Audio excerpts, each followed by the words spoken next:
एक अच्छी पत्नी पति के जीवन को सही राह देती है, लेकिन यदि पत्नी गुणहीन हो तो वह जिंदगी को नरक भी बना देती है। इसलिए आचार्य चाणक्य जीवन को सुखदायी बनाने के लिए ऐसी पत्नी को त्यागने की सलाह देते हैं। शादी के बाद एक स्त्री पर पति और उसके पूरे पीढ़ी की खुशियों की जिम्मेदारी होती है। वह किसी घर में बस एक बहू नहीं बल्कि इज्जत बनकर जाती है। इसलिए एक विवाहित औरत को बहुत सोच समझकर हर काम करना चाहिए। माना जाता है कि पत्नी गुणवान हो तो वह एक बिगड़े हुए आदमी को भी सुधार देती है, उसकी असफलताओं को सफलता में बदलने की ताकत रखती है। लेकिन यदि पत्नी का स्वभाव इसके विपरीत हो तो इसका परिणाम परिवार के हर एक सदस्य को भुगतना पड़ सकता है। खुद पति भी कभी अपने जीवन में सुख का अनुभव नहीं कर पाता है। महान कूटनीतिक और दार्शनिक आचार्य चाणक्य के नीतियों के संग्रह पुस्तक चाणक्य नीति में भी इस बात का जिक्र मिलता है कि यदि पत्नी में पतन करने वाले गुण हो तो उसे छोड़ देना ही उचित होता है।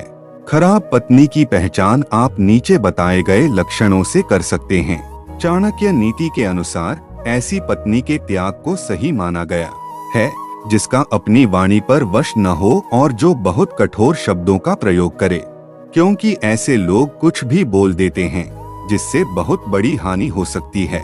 साथ ही इस तरह के लोग किसी दूसरे की भावना की चिंता नहीं करते हैं।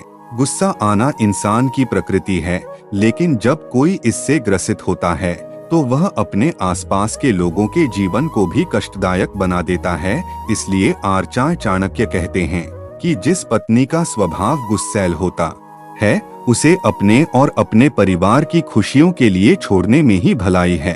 घर में अशांति करने वाली पत्नी के साथ जीवन कभी भी सुखदायी नहीं बन पाता है। उसके इस गुण का परिणाम पूरी पीढ़ी को उठाना पड़ सकता है, क्योंकि ऐसी स्त्रियां अपने बच्चों को भी अच्छे गुण नहीं सिखा पाती है। चाणक्य नीति के अनुसार एक स्त्री अच्छी पत्नी तभी कहलाती है जब वह अपने कर्म, धर्म और वचन से शुद्ध हो। उसे यह ज्ञात हो कि उसके द्वारा बोली गई बातों और किए गए कार्य का क्या परिणाम होगा। उसे अच्छी तरह और कम पैसों में भी घर चलाना आता हो। इसके साथ ही पति को प्यार करे, हर सुख दुख में उसका साथ दे।